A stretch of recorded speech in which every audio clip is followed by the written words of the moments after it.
panel.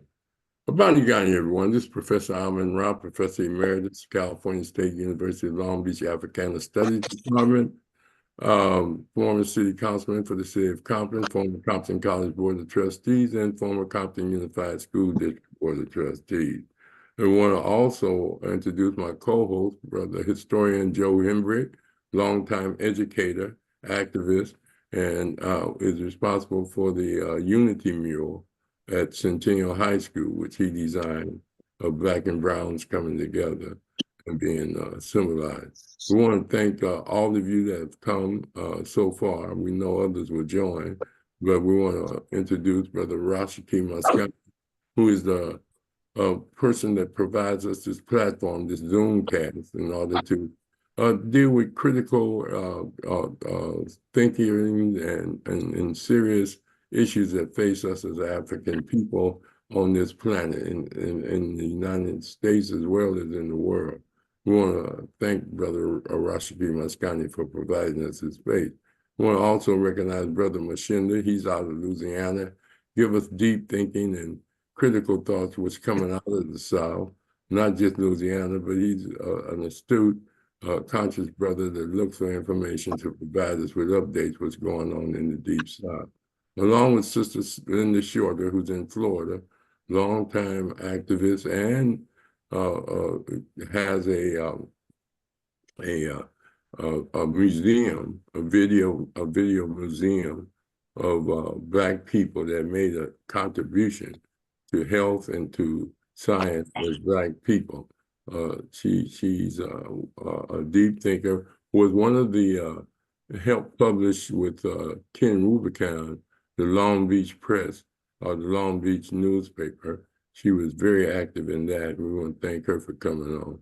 As again, Brother Joe Hembrick, longtime educator, humanitarian, and activist with regard to his scholarship and deep studies of Egypt and the spirituality of Black people. We want to welcome you. We got a special guest this evening, one of the most unique attorneys, activists, way before Ben Crumb and things of this nature, Brother Legrand, along with the likes of Chokwe Lumumba, who was on the East Coast. Legrand was on the West Coast. He sponsored the conference, the African People Conferences in the 80s at Compton College. He was a longtime city attorney for the city of Compton. I ain't gonna give all those years, but he did an excellent job in advising and just giving the community a sense of what is going on and protecting the community from issues that the city was having. And then at the same time, not only was he a person that was an activist for humanity and African Americans, justice, human social justice, and liberation, he also at all times was a person that author. He had a video and a books out called When Black Men Rule the World, and When Black Women Rule the World.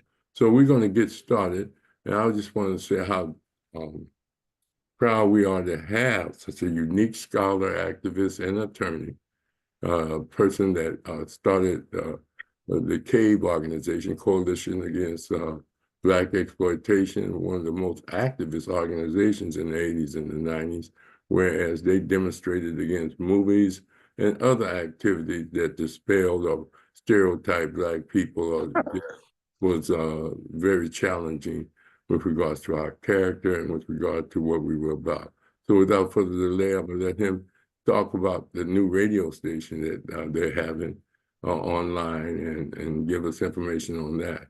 And then he's going to go into the issues of Black, some aspects of Black history, as well as what Black activism today and where we should be and where he think we should be.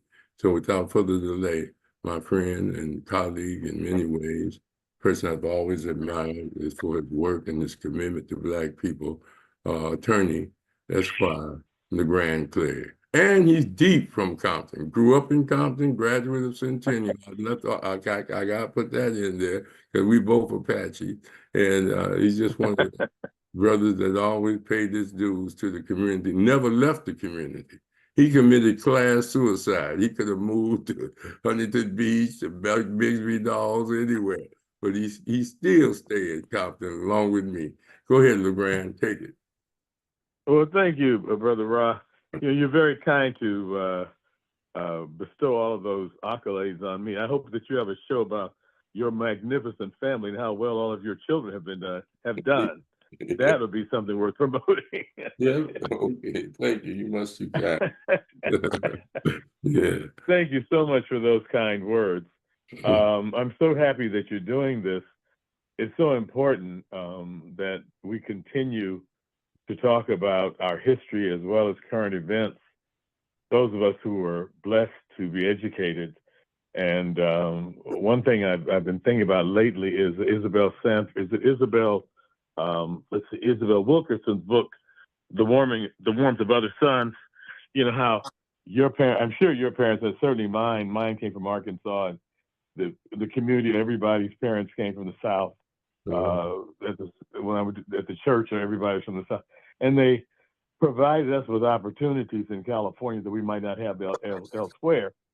And fortunately, we were blessed to take advantage of those opportunities. And you became a very prominent college professor who touched the lives of countless thousands of young people and directed them toward becoming upstanding citizens. And everybody within our circle, most of the people we knew, took advantage of the sacrifices that our parents made to, make these opportunities available to us. This is a very important time in our history. Every day when I wake up, I look at my phone and see what's going on next. But as you said, I'm an attorney by profession. I've been an attorney as of last December for 50 years. And as of last September, I've been pursuing Black history and culture for 60 years. So we talked about the fact that we're not young anymore, right? but because of the opportunity that we had to become educated to some degree and to be exposed to great leaders, Dr. Frances Cress Welsing was my favorite and my chief inspirer. By the way, her birthday would have been yesterday, the 18th of March. And then Dr. Ben, Dr. Clark, Dr. Van Sertima, on and on and on. And people always ask me, well, how did you get into history and law together? As if these things are mutually exclusive. I understand the question, and if I can spend maybe 2-3 minutes explaining that to people. I was at Compton Community College back in 1963, and a sister by the name of Helen Gaines, she was a part of the Gaines family of barbers. She was sitting behind me, and she just handed me J.A. Rogers' book, the third volume of Sex and Race, the history of Negro Caucasian intermixing over the centuries. I glanced over that book, and that was last September, as I said, 60 years ago. And I was completely just stupefied, shocked. And from that day until this, I have been inspired by the great history that of ours. And we're just scratching the surface. And let me say here as an aside, a younger brother now who's out dealing with our history is a brother named Billy Carson. And I don't know whether your listeners have heard of him, but he's worth pursuing.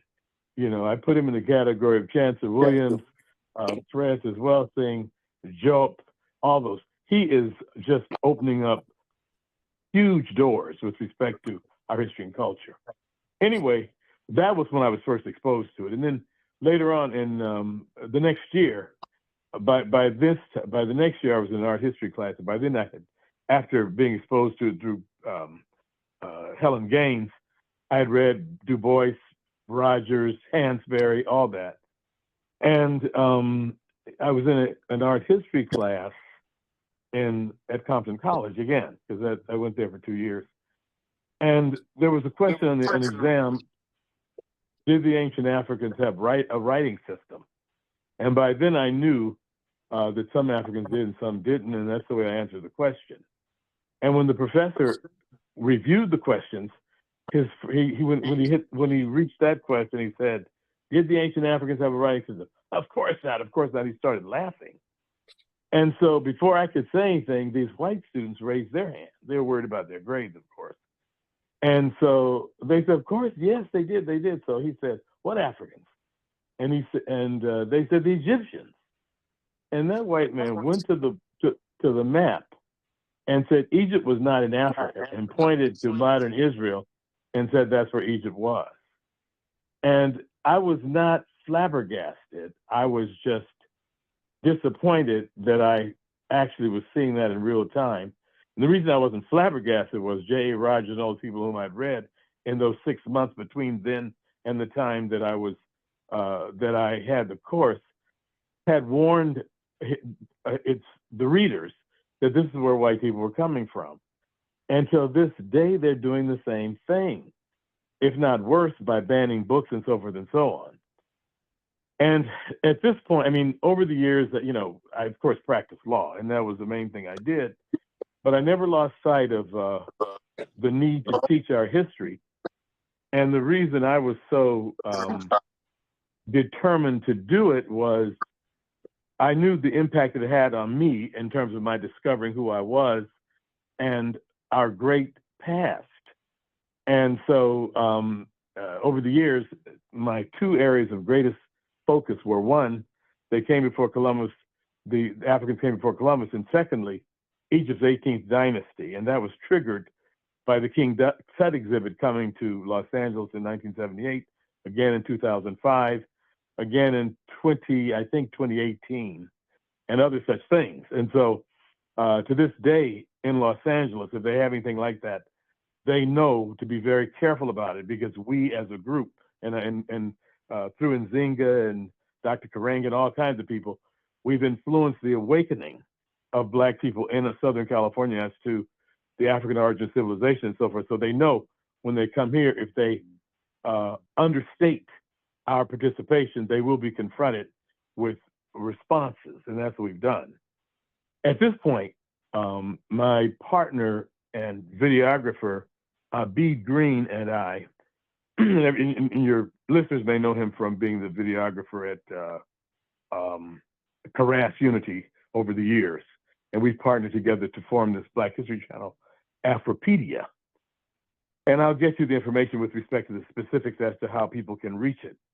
But what I have, let me backtrack. In 2000, Dr. Rahh, there was an article, and I think it was I can't ever remember, the Urban Digest, something like that. And I was, flipping through my phone and saw this. It was an attack on Van Sertima. And I said, "What's this about?" That's one of my areas of expertise. And he and Francis Welsing told me I was their best friend, each of them. I was so honored. Both of them told me that individually. But anyway, Ivan was a deeply sincere man and a brilliant scholar and orator. And we brought him to Compton College. And in 1979, we brought him to LA. And the LA Times actually did an interview of him. It was astounding, because since then, of course, it would be difficult for that to happen in the mainstream press. But anyway, so I read this article, and it was attacking 4 Black scholars out of the University. I think 3 were from the University of North Carolina, and then the brother was from, these are 3 sisters, the brother was from somewhere else. I can't remember. But anyway, the scholars, the Black scholars, had written an article in this Urban Digest talking about city planning in antiquity. And they focused on the Olmecs, who were the African people who triggered civilization in the New World thousands of years before Columbus. And they spoke of the contribution of the Olmecs to urban planning, how they developed their cities. And what happened was, in response to that, these two scholars, one is Native American, and I use that in quotes because if you read Dr. David Imhotep's book, the first Americans were Africans. You know that they were not native. The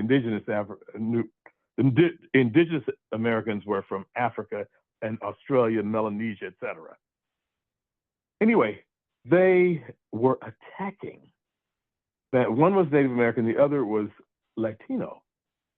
And they both, I mean, they had this horrendous attack against Black scholars, mainly Van Sertima, because his arguments are most cogent, and he has the stronger background, and he's done the more comprehensive work. So I read through that, and I was absolutely flabbergasted and angered. So I sat down and wrote a 20-page paper with a page and a half worth of footnotes in defense of Ivan, and sent it to the digest, because what happened was, I forgot to tell you this, the digest in which the Four Black Scholars article was published, what is the word? Not disavowed. It means they discredited. I can't think of the actual word because you'd know it, scholars. So scholars would know. I'll think of it in a minute. But anyway, they disavowed the article, and I understand that is retracted it. They retracted it, and that is a major stain on the scholar's work.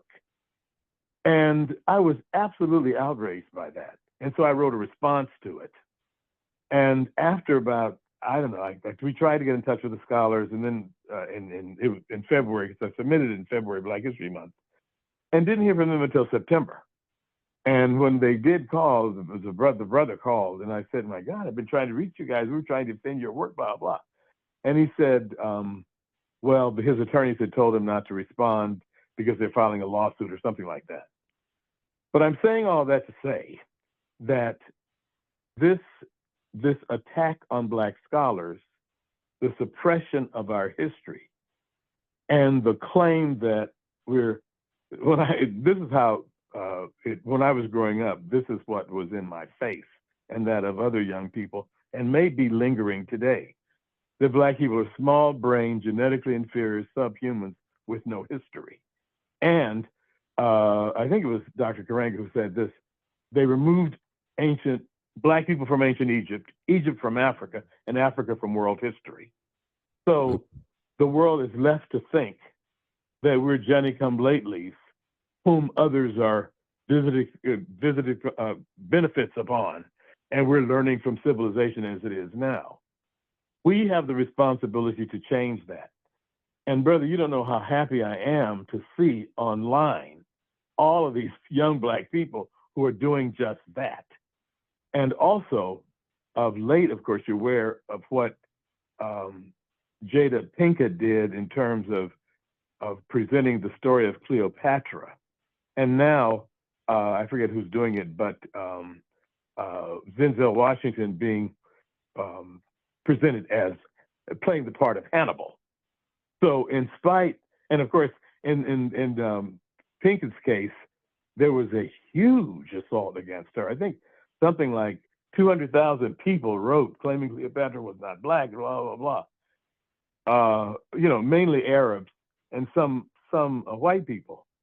And so last year, in the midst of that controversy, one of our scholars who assists me and so forth, Enoch Hankerson, I'm sure you may know him,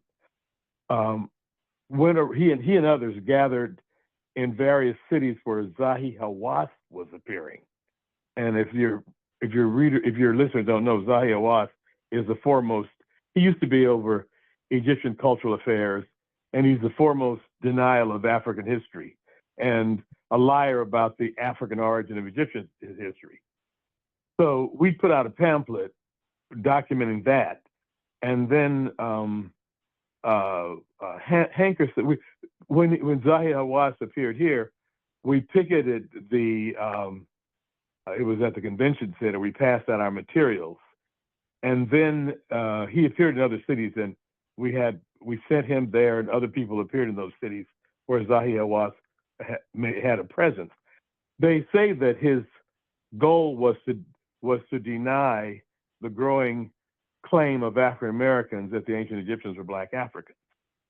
And in that same vein, last year and the year before last, Kevin Hart, I don't know if your listeners are aware of this, that Kevin Hart was invited to Egypt to make on a tour.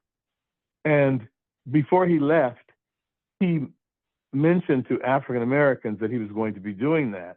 And he said, we should be mindful of this because the great pharaohs were Black, and we should inform our children of this and give them pride in that knowledge. And so they canceled his presentation because of that.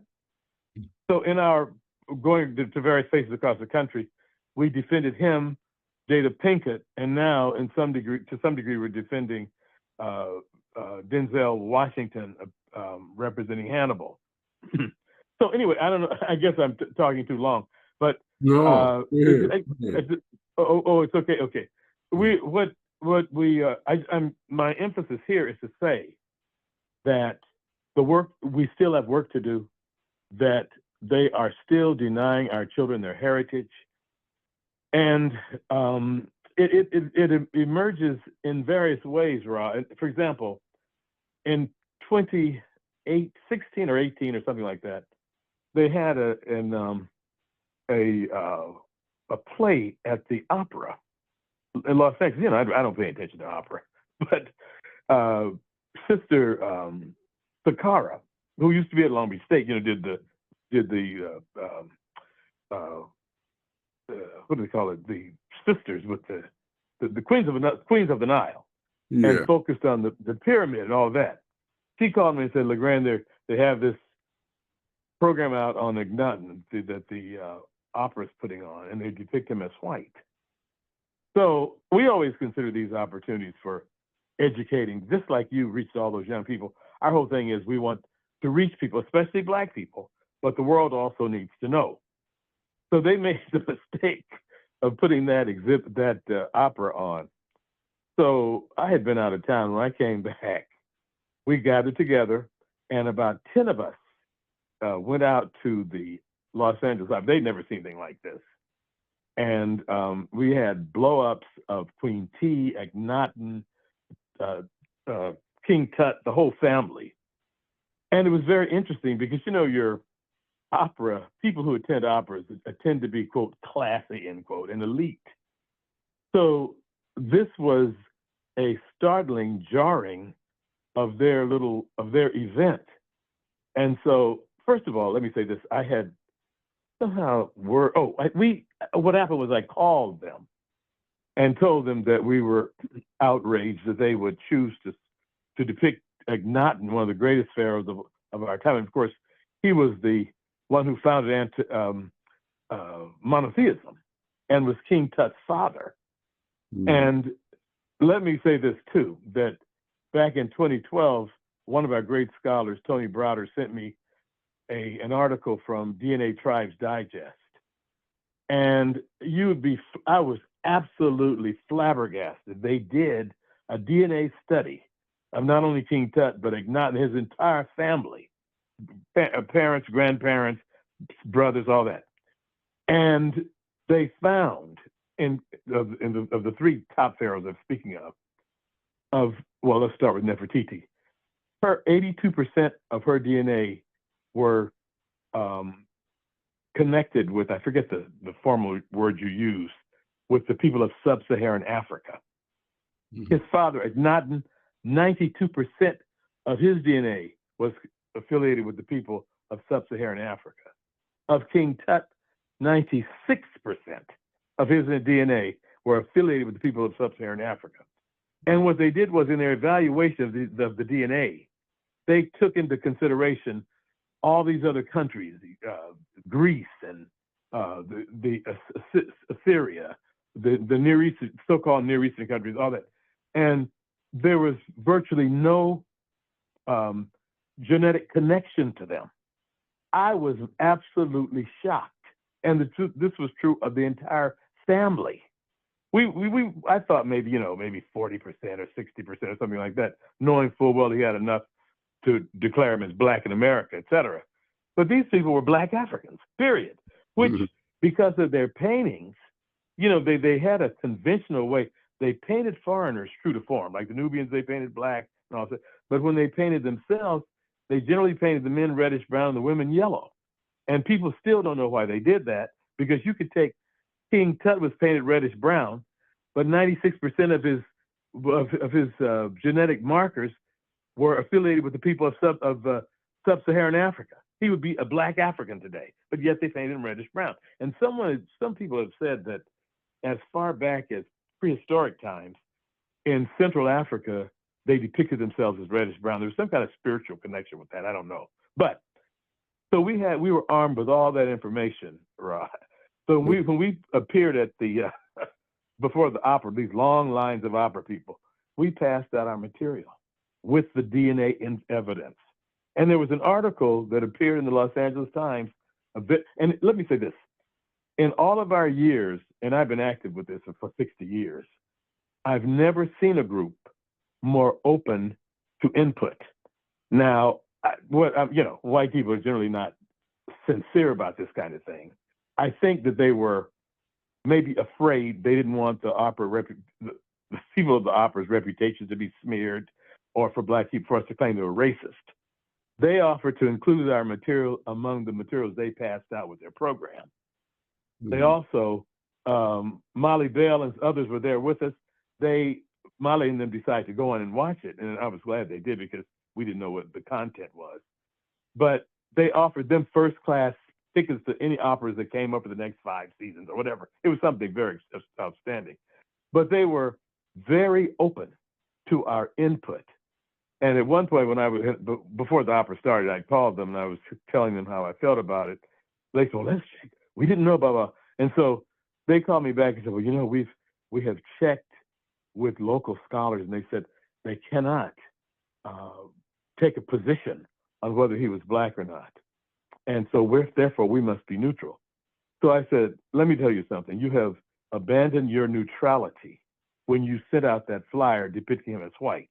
So we will be there picketing your event. Oh, we thought you would. We thought you would. You know. So we were there, and we passed out material. And it was interesting. Saqqara came with a group of let's see, I think it was several blacks. He made 3 or 4 blacks dressed in ancient Egyptian paraphernalia. And the people in line just rushed over to them to get pictures and all, take pictures and on and on. And I will send you a copy of the article they did. It was a very, the Los Angeles Times did an article, and I think it was The Wave. It was a very, it was a positive thing. Now, another thing I wanted to tell you, because I want your audience to understand the impact. As one of my coworkers, Len Moses, always says, we underestimate our power to change things. And Rahh, you've known that over the years, since you've been, although you're not as old as I am, you've been active for almost as long. Mm-hmm. The Science Center did a depiction of King Tut back in 1918. I'm sorry, 2018. And they depicted, they didn't depict him as black, and they had a movie in which they depicted Egyptians as white. And so I said, our thing was, haven't these white people learned yet? You can't do that here.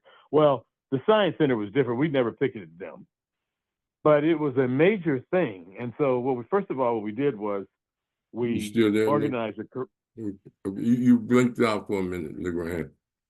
Oh, can you hear me? Yeah, we hear you now. Oh, okay. At Carras, we decided that we were going to take black youth down to see the exhibit, and because it's a Science Center. And the thing about it is, our effort is not just to tell black children about the history, but especially with the black boys, we tell them, look, this was a little boy who ruled the world at the time. At the age from 9 to 18, he ruled the civilized world of the day. He did not sag. He didn't use the N-word, and he didn't call his mother and his little wife a B or W. Mm-hmm. That's the kind of thing we try to associate with today in terms of giving these children images. Besides, they, you know, at one time they had these great rappers of antiquity. Then Hollywood shifted it, so they're using the N-word and calling black women all these negative names, and so forth and so on, which to me is outrageous. And we met last fall about trying to address that. But anyway, I was on, I guess it was Front Page, talking about we plan to picket the Science Center. And let's see, yeah, that was the Science Center as opposed to the opera, yes. And so no sooner had I gotten off the phone, someone called my office. It turned out to be this woman I dated 30 years before, years and years ago. And she, do you remember me, blah, blah. Well, she turned out to be the community liaison at the Science Center. And she said, understand that you're going to picket, and we really don't want you to do that, and we want you guys to come down and see the exhibit, blah, blah. And I said, okay, well, I'll see. So we sent out press releases and so forth, and we had a nice group of people who planned to picket. And see, again, picketing not only changes what they do, but it also tells the public, corrects the whole image to the public, which is our intent. Mm-hmm. And so we went out, when I went out that day, I got there early before the press conference and met her and her white associates. And I asked her a question. I said, do you all point out that he was black? Well, no, we don't. I said, well, then I don't need to see it. Oh, no, I said, no, I don't. I said, because there has been this widespread and continuous denial of our children, of our past, which deprives our children of the greatness that they could learn in their formative years, you know, about our history. And so I declined to see it. In the meantime, you're familiar with the Association for the Study of Classical African Civilizations, mm-hmm. that my close friend Nzinga had chaired for years. Yeah, ASCAC. ASCAC. Mm-hmm. At the time the exhibit was opening, they were having a conference. I think it was in Chicago. I can't remember the city. And so we did what we always did. We tried to find out who the sponsors were. And the only sponsor we could find was American Express. So we prepared letters, took them back to ASCAC, and told the people about, a part of the program, they always have a call to action, which I'm head of. And we, you know, to make any changes that we need to with respect to how Black history is being taught or whatever. So we told the people to send letters to American Express, criticizing them for sponsoring this and claiming they were no longer to use them, et cetera, et cetera. We're, you know, going to use other credit cards, but not American Express. So we did that. So that day, when she called me to come to see the exhibit, and I declined to see it because they didn't state that Tut was Black.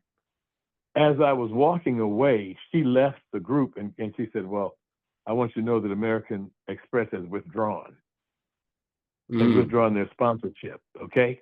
Mm-hmm. What is more, within a few weeks, when you walked into the exhibit, you saw this huge statue. I mean, it was the first thing, Black statue of King Tut, right there in your face, which told the people who he was, okay? And I'm saying, in Los Angeles, because of our constant, approach, and early on, Nzinga would go down, we would go down, for example, when, matter of fact, I can send you these, Rob. We have clips of when Nzinga and about, I don't know, at least 12, 13 of us twice went down to the LA County Board of Supervisors and confronted them about suppressing Black history. And when Yvonne Burke was there, also Mark Ridley Thomas. And they made some changes as a result of that too. So anyway, I mean, that's kind of an overview of some of the stuff I've been doing. If you have any questions, I'll be glad to answer them. All right, well, Legrand, first of all, man, you've been on the front line for so many years with Cave. I remember when y'all was on Color Purple. Y'all got on that demonstrating. I remember y'all dealing with the radios when they were talking about crack babies and stuff. I remember all the demonstrations, especially Cave, and they had a video out also.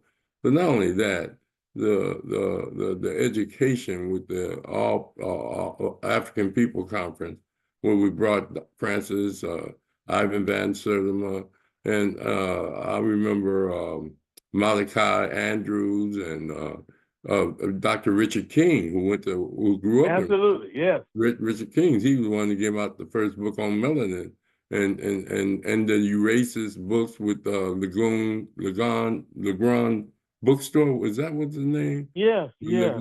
Yeah, we had them all, man. Aquarian bookstore. Aquarium bookstore. It was a house, and then they moved over by across Western. But anyway, we're going to get through some questions if people have some questions.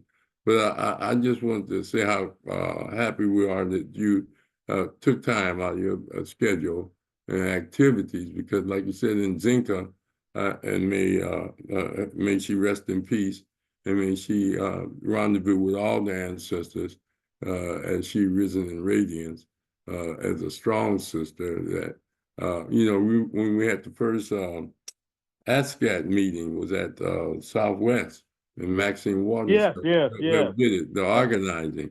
Dr. Venn, John Henry Clark, it was just a beautiful, beautiful Kroger's.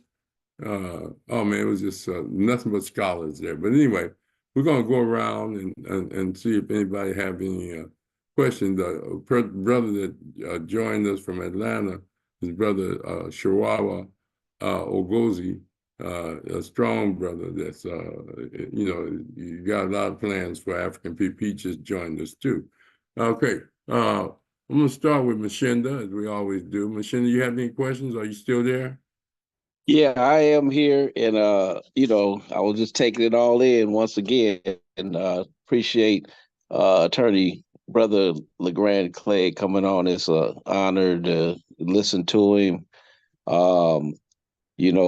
When he was city attorney, I was a resident of Compton at that time, and one thing I remember, the brother used to dress clean, have on suits. He had that role model effect, and personally, and being the Compton Bulletin or whatever, you see the brother Legrand, always polished and that type of thing. So as an older, getting to be elder almost, and as you may say, later on in life, I can appreciate that because he had an influence on me, probably not even knowing it at the time, just kind of taking it all in. And then I remember when I visited ASCAC. I remember, I think it was at Cal State Dominguez Hills, they had one, and just listening and on my journey of learning and that type of thing. And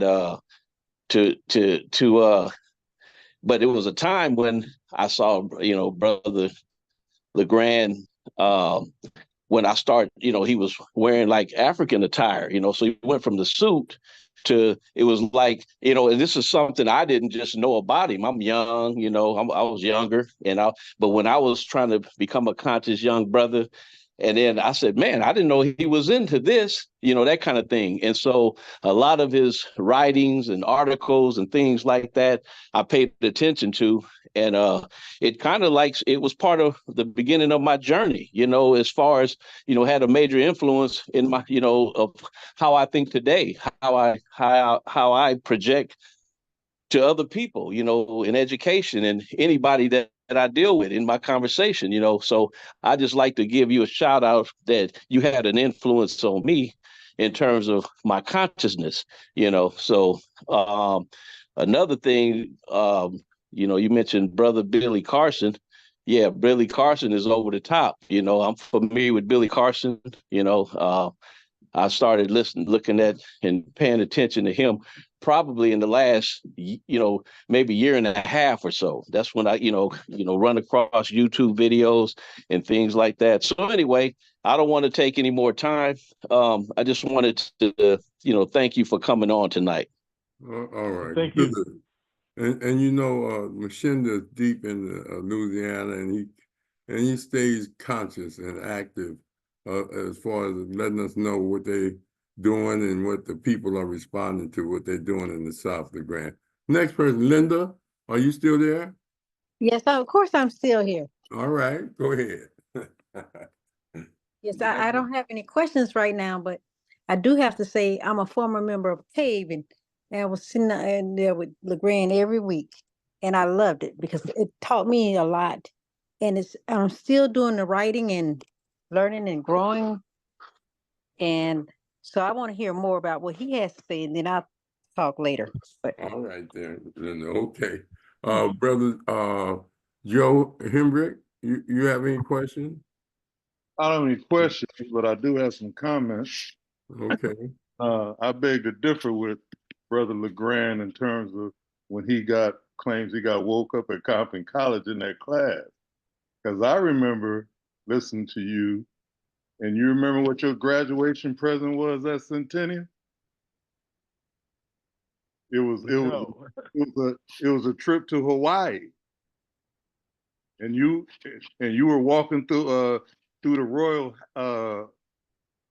castle on the island of Kona, and the tour guide was showing you the pictures, and you looked at the pictures and asked the tour guide, "Oh, those are black people." Remember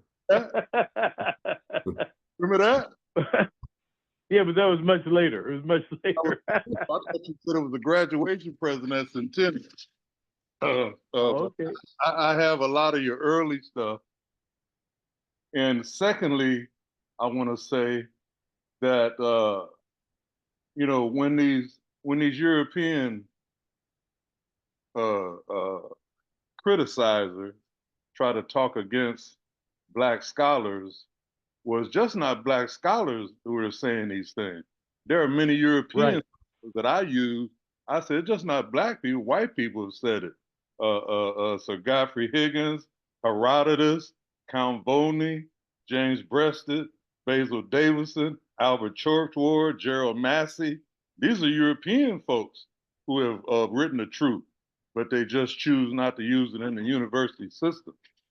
Okay. Thirdly, I want to mention, I remember when there was going to be a conference at Compton College. I had a bunch of students ready to go from Centennial, and the conference was going to be on the Jews and how they invented themselves, how they control Hollywood. And you were a speaker. Dr. John Henry Clark was going to be a speaker, and Michael Bradley was going to be a speaker. And the JDL, from what I understand, threatened Michael Bradley, told him if he came to Compton, they was going to kill him. And the conference got canceled. You recall that? I do not. I do not. I don't. I remember that I took a very strong stand against Jews in Hollywood back in 1990. Yeah, and it was very, very controversial. But are you Estewan Bookstore had something? Oh, it may have been Estewan that had planned a conference at Compton. But now I do remember something like that. You were going to be one of the speakers. I know that. Right. Yeah. And I was in the middle of a lot of issues dealing with Jewish people because they called these dialogues, and I was always there with Quasi Geiger and a lot of others, and we just raised questions for them, like why do they continue to stereotype us in Hollywood? Yeah, they were complaining about Minister Farrakhan. We said, well, look, what you're doing to us is what the Nazis did to you, and we're terrified that could happen to us. Oh, we had a major showdown with that. Yeah, well, I had about 30 students waiting to go to it, and it got canceled because of JDL threat. And another point I want to talk about, when you talk about, the proof of the blackness in the Nile Valley, especially with the pharaohs, it's a brother that wasn't mentioned, and I want to give him props, is Chinkat Diop, a brother who proved. Oh my God, yes. Yeah.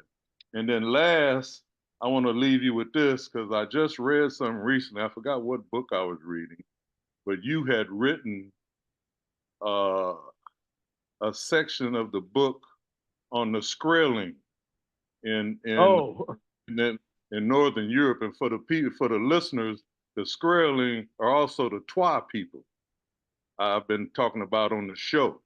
and they were sometimes called Grimaldi, Hutu, Kalahari. But could you speak to the African royalty that ruled Europe before white folks when they were the kings there? You know, it's hard. That's not an area of expertise for me. There were, and of course we found it, Greece, and the indigenous people in Europe were the Grimaldis, as you pointed out. And there were various conquests of Europe by Africans.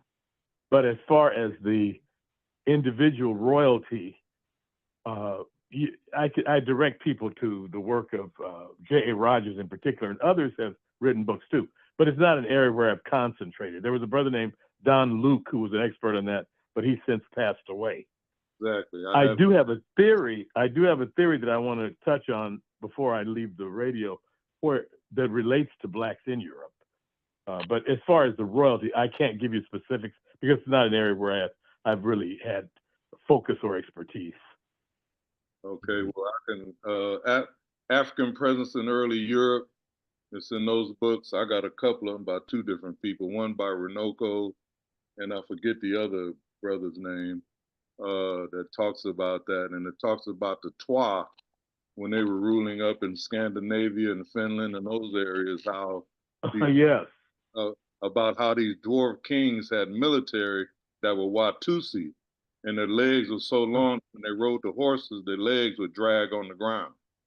That sort of thing. So, you know, the history thing is what I do, and I got woke up in about 86, 87, something like that, and I've been on it ever since.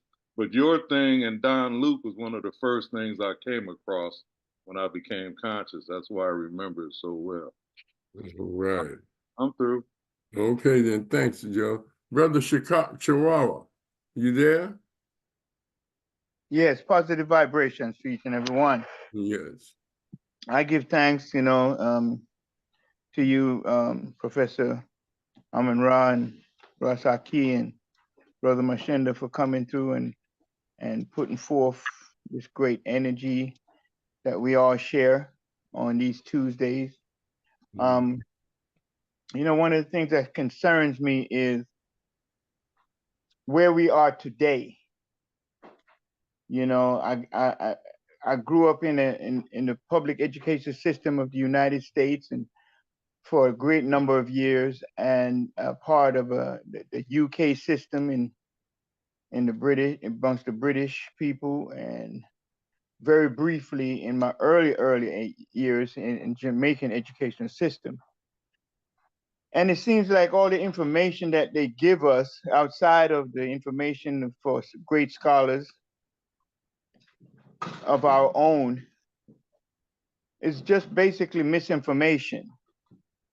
And when I look at the world today and what we need, and it's like we regurgitate basically the same information.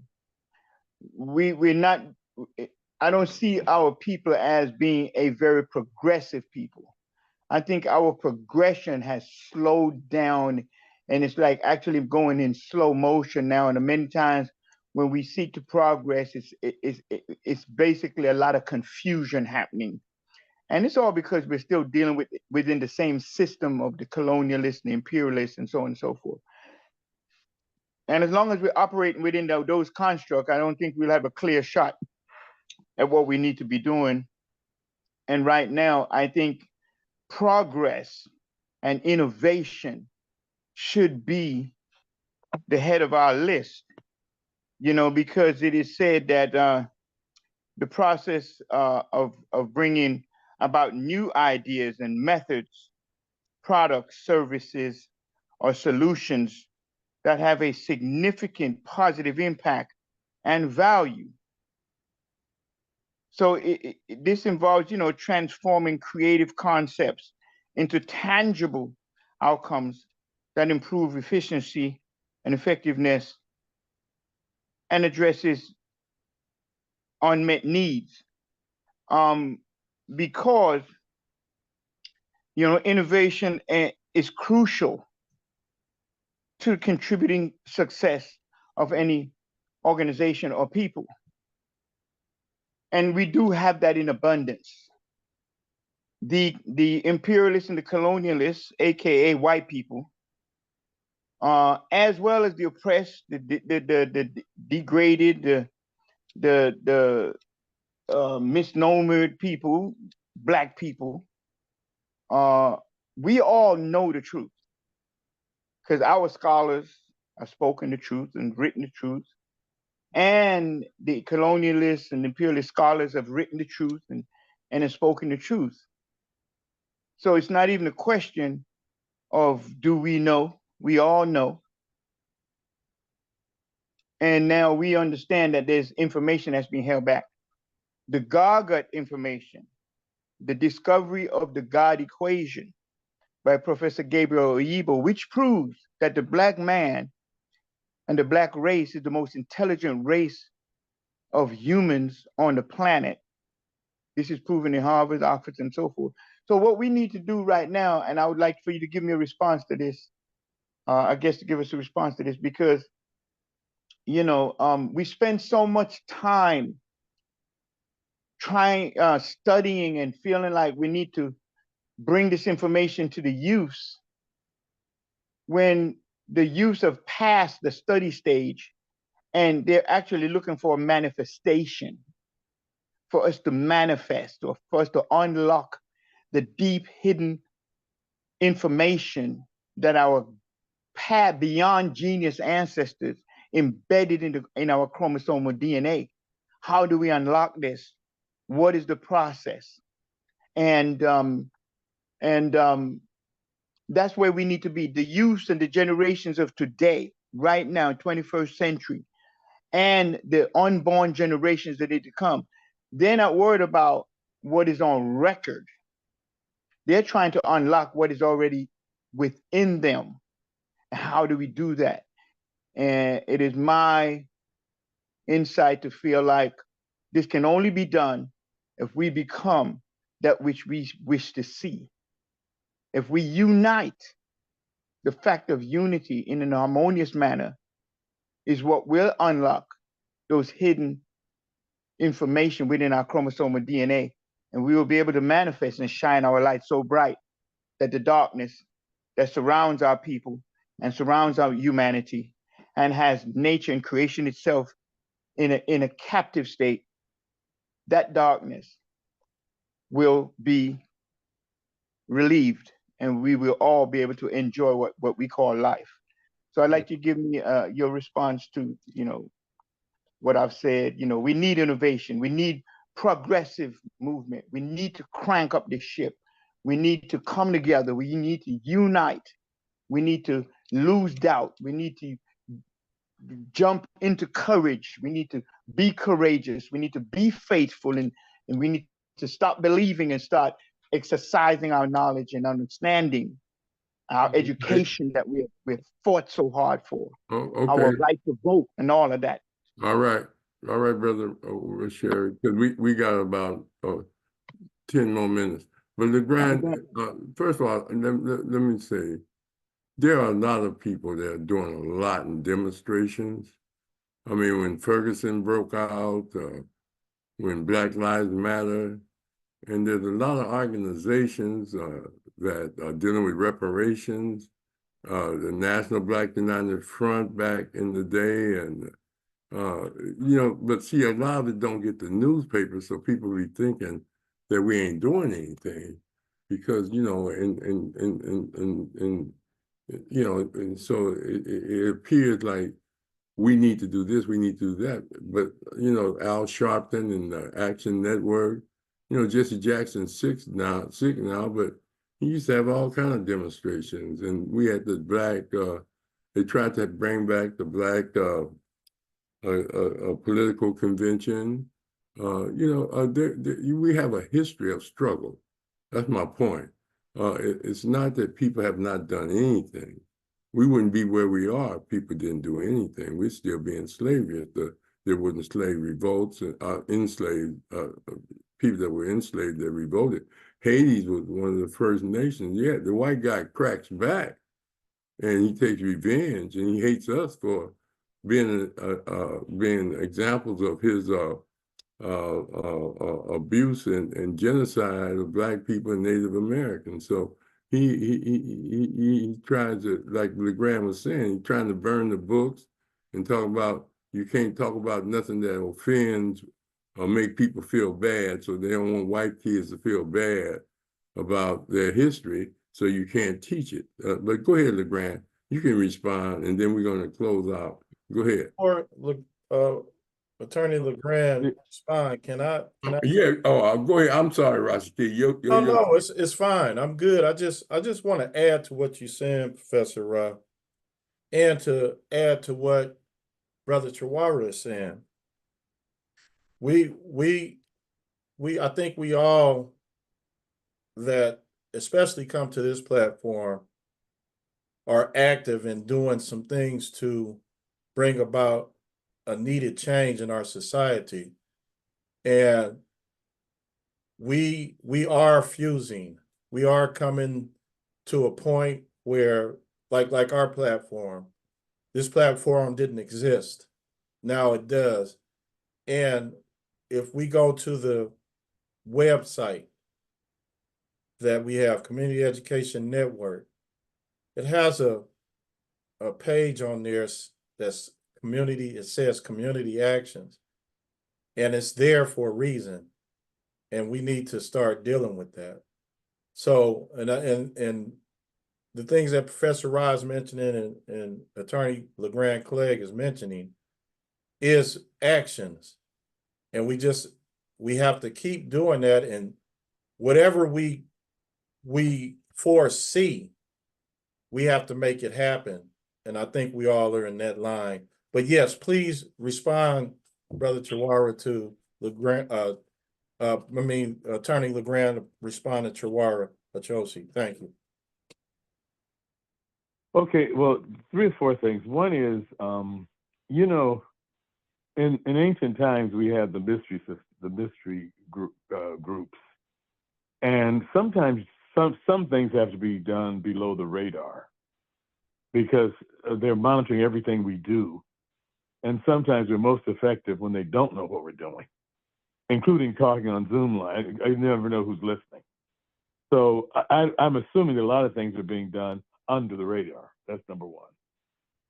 Number 2, from a practical standpoint, you know, I don't know how much, I'm sure this is a very politically astute group.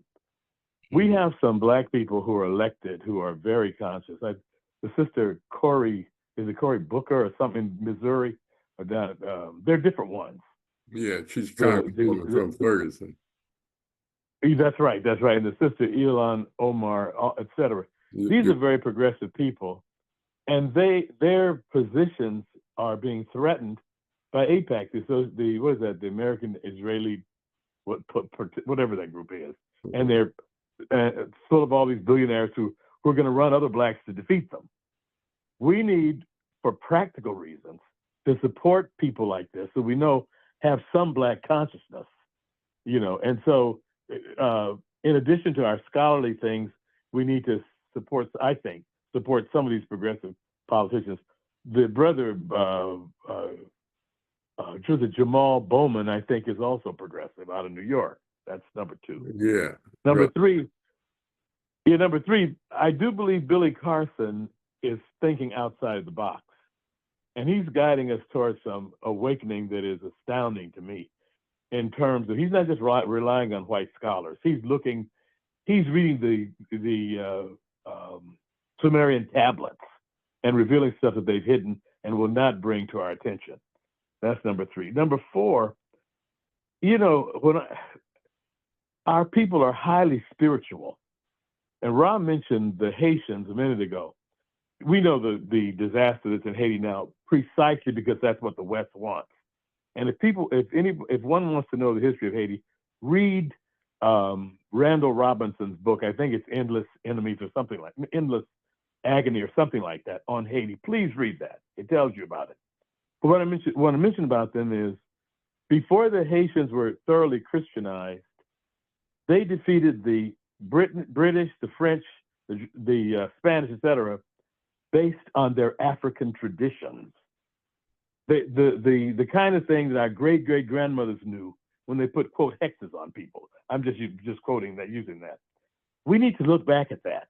If these spiritual things, calling on our ancestors and so forth, are can be effective, we need to use them. And a person who did use them was Harriet Tubman. If you read her story about the various, how she was extraordinarily spiritual, we've abandoned that, especially with scholarly, well, that we're not so sure about that. We need to look back at African traditions and religions. In that vein, I remember Mama, I don't know, you probably knew him, Brother Mamadou Lumumba, years ago. Had a group of us. The Northridge. Yeah. Okay, yes.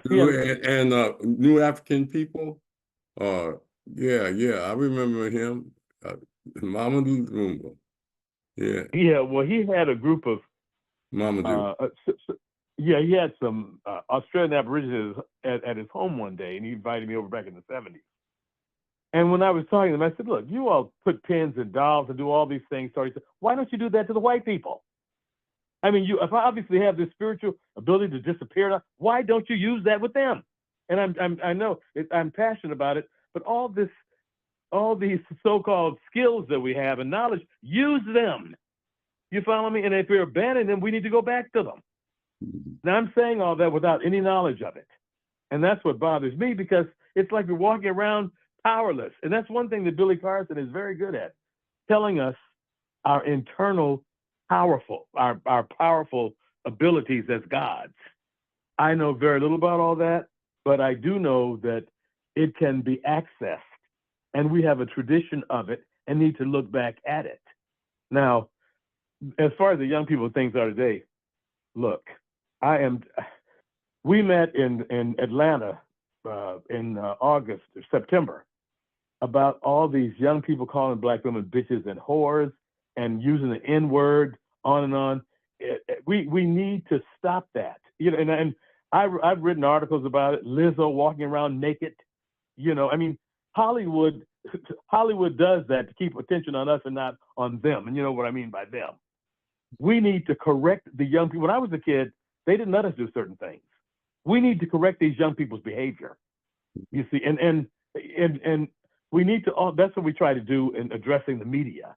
That Kevin Hart acting a fool on all these commercials. We've got to stop that. Those are the images that the Jew has put out there that we act out. We have got on some levels to stop that trash. And Dave Chappelle, for example, I wrote a letter to him, asking him why does he walk around using the N-word. I said, I understand you're married to an Asian woman. I never hear you use the word Jap or some of those Asian stereotypes, pejoratives. He won't do that, but and he certainly won't joke.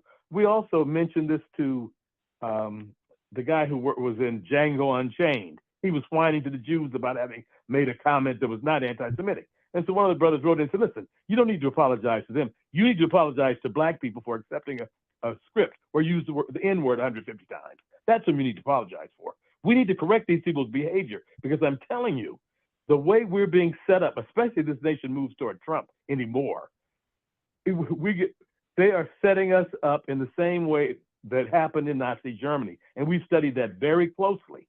The reason that the whites did not come out to defend the Jews was they had been so attacked in the media, it was good riddance to bad rubbish.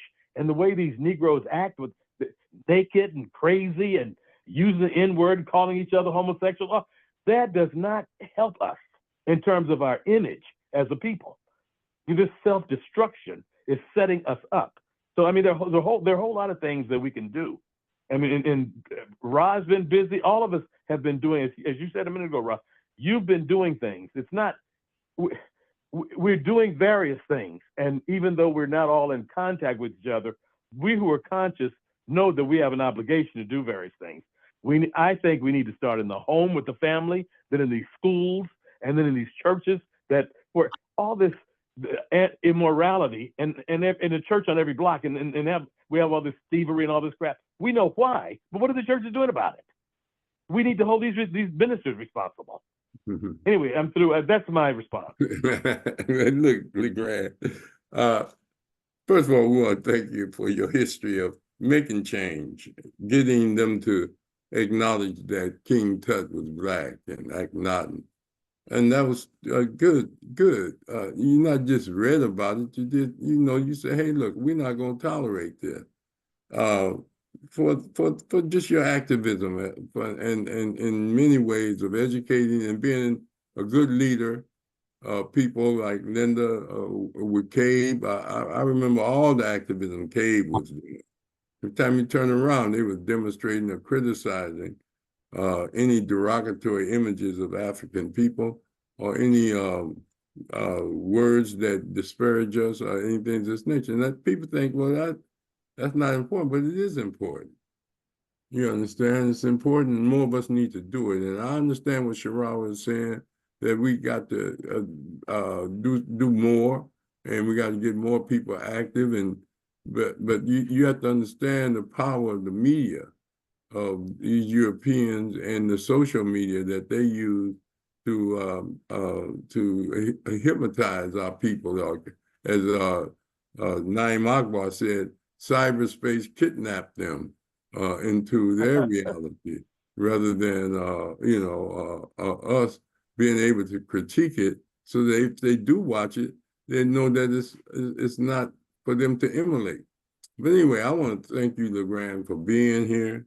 That's Then right. T. Jones, who's T. Jones? That's Tez Jones. Yeah. Tiz, how you doing, Tiz? You still there? She may have stepped away. But anyway, Linda, that's Tiz. She was on. Legrand, Rashiki, you want to tell them what's going on tomorrow? Yes. Oh, can we ask him another question about, because you mentioned he had a radio show coming up and more podcast. How can we find out more information about that? And your Black Men Rule the World, is that still out there for purchase? Am I free to answer now, Rahh? Yes. Okay. Yeah, no. I'm not. If you want, I can send it to you. I don't sell it right now. Okay. That's number one. Just let me give the address, and I'll send you a copy, a CD. Number two, we're creating a television state Black History channel called Afropedia Black, and our first program, we have about I guess about, I'd say at least 10, maybe even 12 hours worth of material on the subject. They came before Columbus. And in that vein, I want to respond to and agree with this gentleman. Half of the scholars we present, at least a third of them, maybe half, are white. So we document this beyond belief, because that's one area that they are really upset about our revealing. And we're doing this in dedication to and in defense of Ivan Van Sertima. So I will send the material to Rahh and he'll post it. Okay, then, yeah. Well, Rashiki, you want to go ahead and tell them what's going on tomorrow? Yes, we have Professor Dr. Ife Jai, and the topic is going to be graffiti, art versus vandalism. So that's what we have tomorrow. Okay, good. And Legrand, again, we want to thank you for being on the show. I told you we'd just do an hour, and I'm going to keep my word, because I know, you got things to do and things to read and write.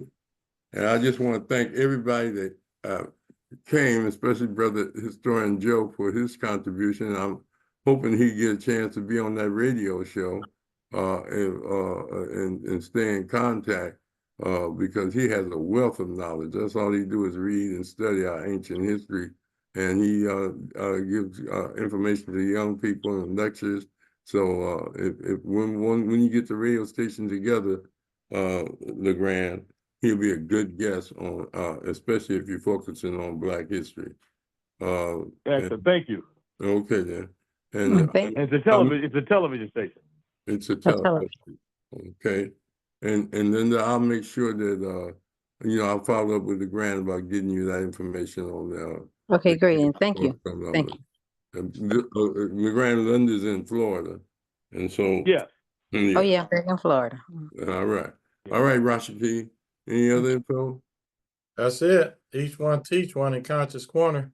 Everybody, we're going to take our pause. Have a good evening. All right then, Legrand. I'll give you a call a little later. And thanks for those